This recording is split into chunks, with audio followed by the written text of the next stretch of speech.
ශ්‍රී ලංකාව තුළ COVID-19 පැතිරවීම නැත්නම් මැඩ පැවැත්වීම උදෙසා විශේෂයෙන්ම ශ්‍රී ලංකාව තුළ සොයාගත් COVID ආසාදිතයන්ගෙන් බහුතරයක් පසුගිය සතිය ඊට ඉදිරියට ගියොත් සොයාගත් ප්‍රදේශයක් හැටියට කොළඹ ගම්පහ සහ කළුතර දිස්ත්‍රික්ක සඳහන් කිරීමට හැකියාවක් තිබෙනවා.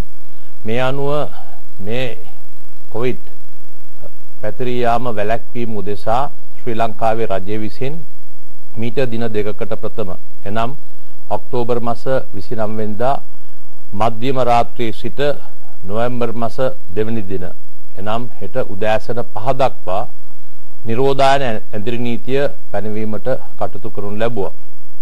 කෙසේ වෙතත් පසුගිය දින දෙක තුල සහ අද දිනේ වාර්තා වන කොවිඩ් ආසාදිතයන් සහ ඔවුන් සිටින ස්ථාන ඔවුන්ගේ ආශ්‍රිතයන් ගැන විශ්ලේෂණයක් කිරීමෙන් අනතුරුව රජය විසින් බස්නාහිර පළාතේ COVID-19 පැතිරීම වැළැක්වීම වෙනුවෙන් බස්නාහිර පළාතට ක්‍රියාත්මක වන පරිදි හෙට උදෑසන 5 සිට නැවත වතාවක් හෙට දෙවෙනිදා උදෑසන 5 සිට නොවැම්බර් මාස 9 වන දින එනම් ලබන සතියේ සවුරුදා උදෑසන 5 දක්වා නිරෝධායන ඇඳිරි නීතිය පැනවීමට කටයුතු කරනු ලබනවා.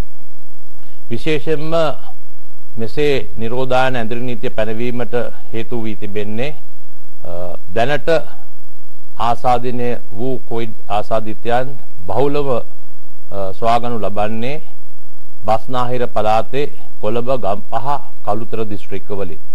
ඒ වගේම අපි දකිනවා ඇහැලියගොඩ ප්‍රදේශයෙන්, ඒ වගේම කෑගල්ල ප්‍රදේශයෙන්, ඒ වගේම අපි දැකලා තිබෙනවා කුරුණෑගල, ඒ වගේම කුලියාපිටිය වගේ ප්‍රදේශ වලින් තමයි මේ වෙනකොට අපි දැකලා තියෙන්නේ කොවිඩ් ආසාදිතයන් බහුලව වාර්තා වන්නේ. ඒ බැවින් මේ තත්ත්වයේ තේරුම් අරන් තමයි බස්නාහිර පළාතටම ක්‍රියාත්මක වන පරිදි හෙට උදෑසන 5 සිට නිරෝධායන ඇඳිරි නීතිය 9 වන දින සඳුදා උදෑසන 5 දක්වා ක්‍රියාත්මක කිරීමට කටයුතු කරන ලබනවා. බස්නාහිර පළාතට අමතරව විශේෂයෙන්ම රත්නපුර දිස්ත්‍රික්කයේ ඇහැලියගොඩ පොලිස් වසමටත්, ඒ වගේම කුරුණෑගල නගර සභා සීමාවටත්, ඒ වගේම කුලියාපිටිය පොලිස් වසමටත් මේ ආකාරයෙන්ම හෙට උදෑසන 5 සිට 9 වෙනිදා උදෑසන 5 දක්වා නිරෝධායන ඇඳිරි නීතිය ක්‍රියාත්මක වීමට කටයුතු කරනු ලබනවා. මේ අවස්ථාවේදී විශේෂයෙන්ම මෙසේ නිරෝධායන ඇඳිරි නීතියක් පනවා රාජ්‍ය විසින් බලාපොරොත්තු වෙන්නේ මෙම ප්‍රදේශවල ජීවත් වන ජනතාව නිවෙස් වලට වී රැඳී සිටි කියලා බලාපොරොත්තු වෙනවා. අත්‍යවශ්‍ය භාණ්ඩ, අත්‍යවශ්‍ය සේවාවන් සඳහා රාජකාරී නැත්නම් ඒ ආකාරයෙන් කටයුතු කර අයවලුන්ට පමණක් මෙසේ තවදුරටත් එම ප්‍රදේශවල ගමන් කිරීමට අවසර ලබා දීලා තිබෙනවා. ඒ අරුණ කොටගෙන වෙන කිසිම පුද්ගලයෙක්ට නිවෙස් වලින් පිටතට නොපැමිණෙන ලෙස අපි ඊ타මත්ම කාරුණිකව ඉල්ලා සිටිනු ලබනවා. විශේෂයෙන්ම මේ නිරෝධායන ඇඳිරි නීතිය පවත්වාගෙන යනවා වගේම මේ හුදෙක්ම අනිකුත් ප්‍රදේශ වලට සම්බන්ධ වෙනවා.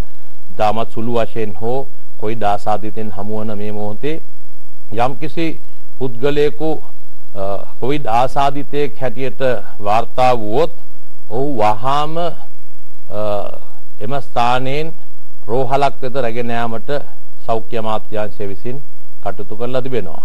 එසේ එම කොවිඩ් ආසාදිතයා රෝහල වෙත රැගෙන යන අවස්ථාවේදී ඔහුගේ ප්‍රථම ආශ්‍රිතයන් සහ සමහර අවස්ථාවලදී මහජන සෞඛ්‍ය පරීක්ෂකවරයා හෝ සෞඛ්‍ය වෛද්‍ය නිලධාරියාගේ දැනුමට අනුව අනෙකුත් දෙවනි ආශ්‍රිතයන් පවා මේ ආකාරයෙන්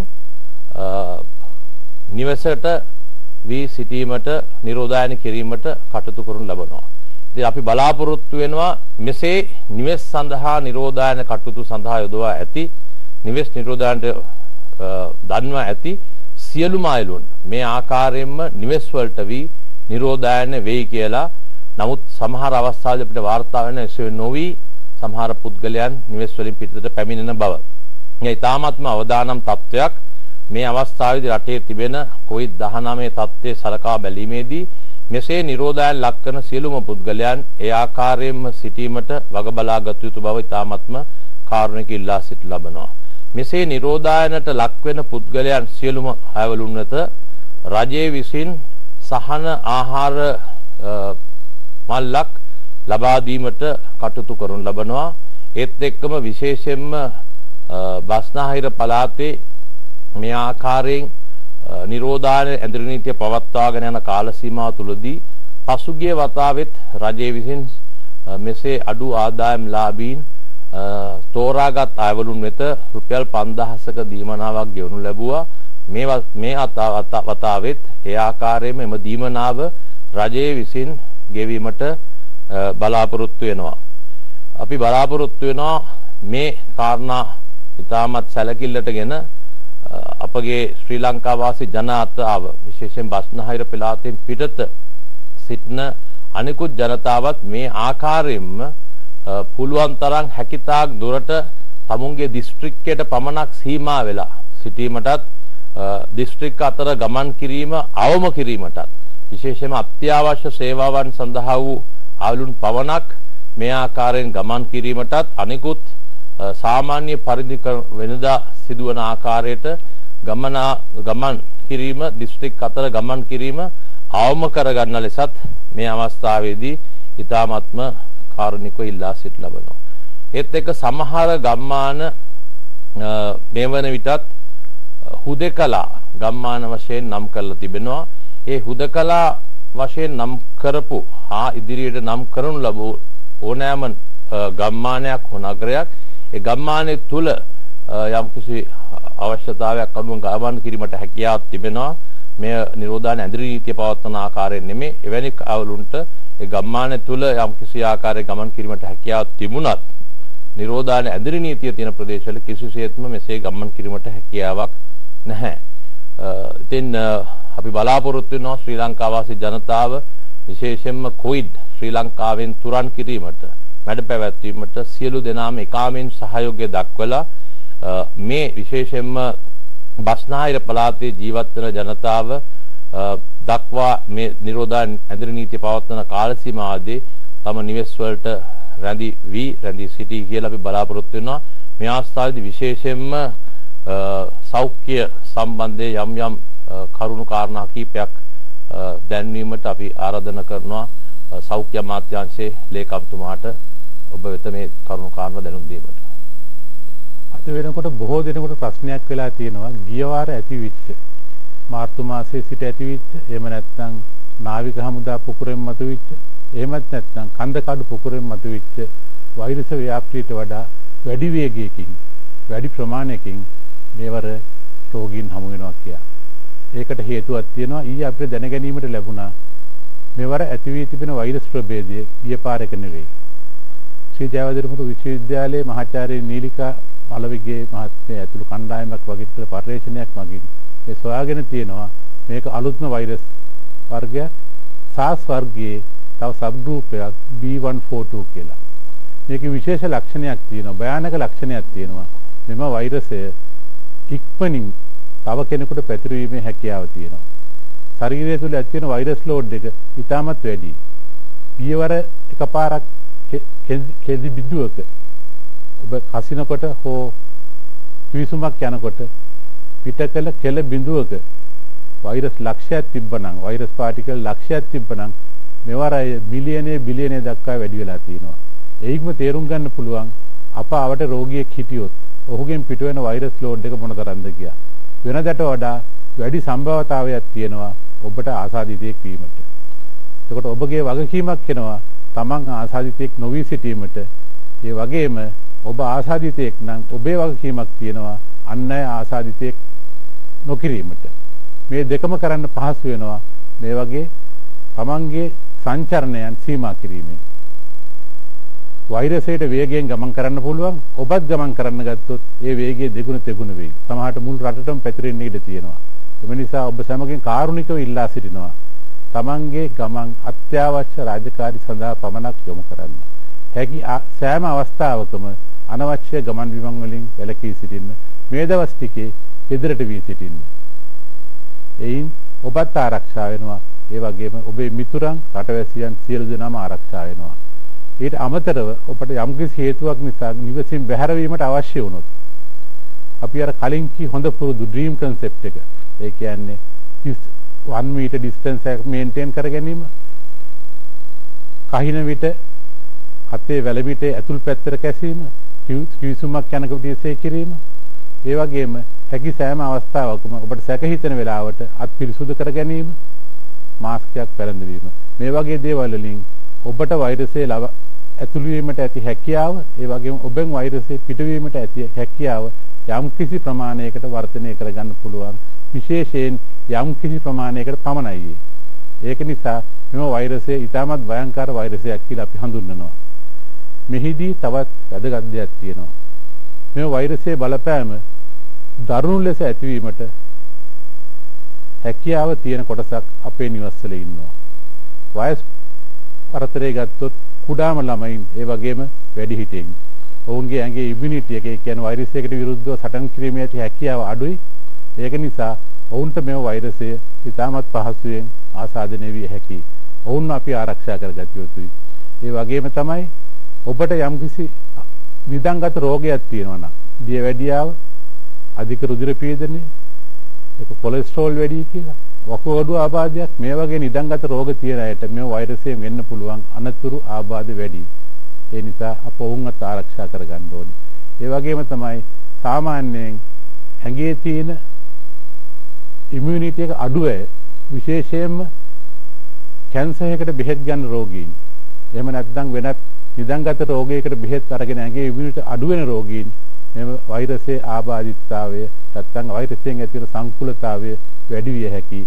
ඔබ නිවසේත් මේ වගේ අය ඉන්න පුළුවන්. ඔබ යාබද නිවසේත් මේ වගේ අය ඉන්න පුළුවන්. ඔවුන් සියලු දෙනාම ආරක්ෂා කිරීම ඔබේත් මගේත් වගකීමයි. ඒ වගේම මෙම රෝගීන් සදා අප අරගෙන තියෙන පිළියම් ගැන ඔබට කිය යුතුයි. යම්කිසි කෙනෙක් ප්‍රදේශයේ මහජන සෞඛ්‍ය පරීක්ෂක මහත්මයා, එහෙම නැත්නම් සෞඛ්‍ය නිලධාරි මහත්මයා ඔබ වෙත ඇවිත් ඔබගෙන් PCR පරීක්ෂණයක් කිරීමට අවශ්‍ය ඉල්ලුම් කරොත් අනිවාර්යයෙන් මේකට ඉඩ දෙන්න.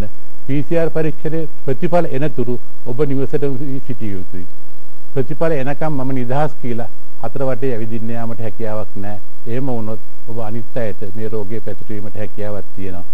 ඒ වගේම තමයි ඔබ PCR පරීක්ෂණයේ වෛරස ආසාදිතයෙක් කියලා හඳුනාගත්තොත් ඔබ එම නිවසෙන් ඉවතට ගන්නවා. ඉවතට අරගෙන අපි දැනට හඳුනාගෙන තියෙන රෝහල් පද්ධති 3ක් තියෙනවා.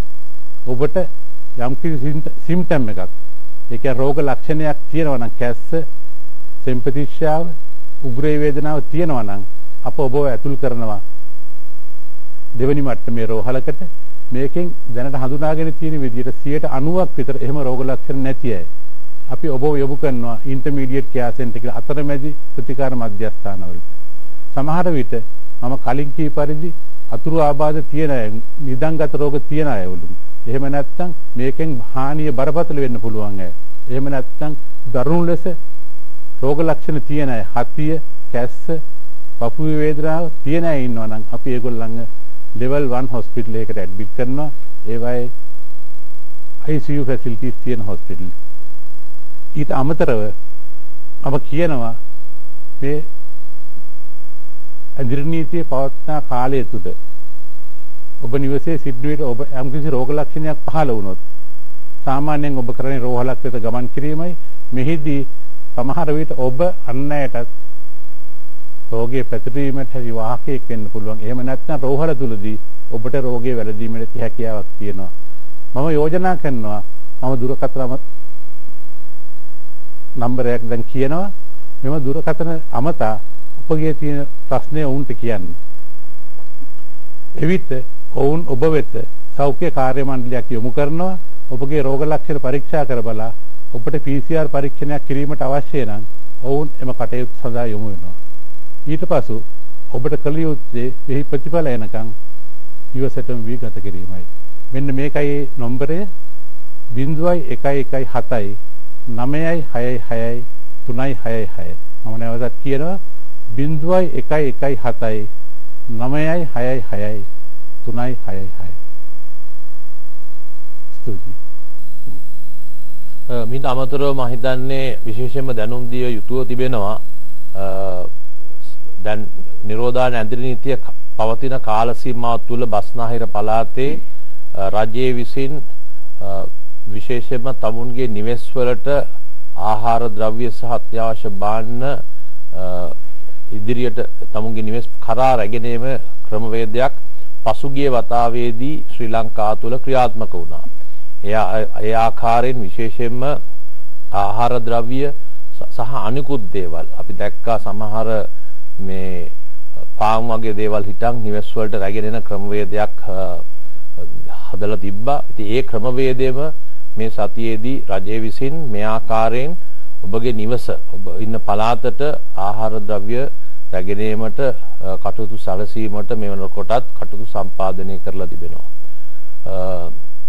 The curfew in Western Province will be it was supposed to be ended at 5 a.m.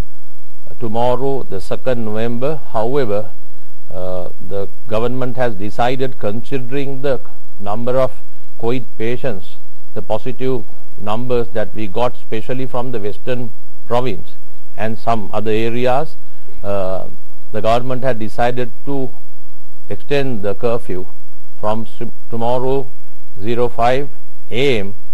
5 a.m. Till the 9th November, that is next Monday, till 5 a.m. And this is especially in order to prevent the spreading from the highest number was found in the Western Province, and thereby the government decided to enforce curfew in order to prevent a spread to other areas, as well as to ensure that this is not spread within the Western Province as well. Not only in the Western Province, the curfew will be quarantine curfew will be enforced in Ahaliyogoda police area, Kurunegala Municipal Council area, and Kuliyapitiya police area as well. This will also be from tomorrow 5 a.m. till the 9th, the Monday the 9th till 5 a.m. So we kindly request the people, especially in the Western Province, to be at home without coming out of the houses. Only those who are involved in duties in essential services will be allowed to move out, but the balance, all others are requested to be at home. There will be a system where the forward delivery, otherwise a home delivery system that was having during last time we had such situation where home delivery system was provided by the government, and this time too, during this coming week, the government had decided to see that this home delivery system will be once again commenced with effect tomorrow. And also for certain people, the selected people were given a 5,000 rupees allowance for very poor people who did day-to-day work, and that will also be the same procedure will be adopted, and they will get 5,000 rupees. And for those who get quarantined at home, they will also be given a package, a food item package by the government during this week.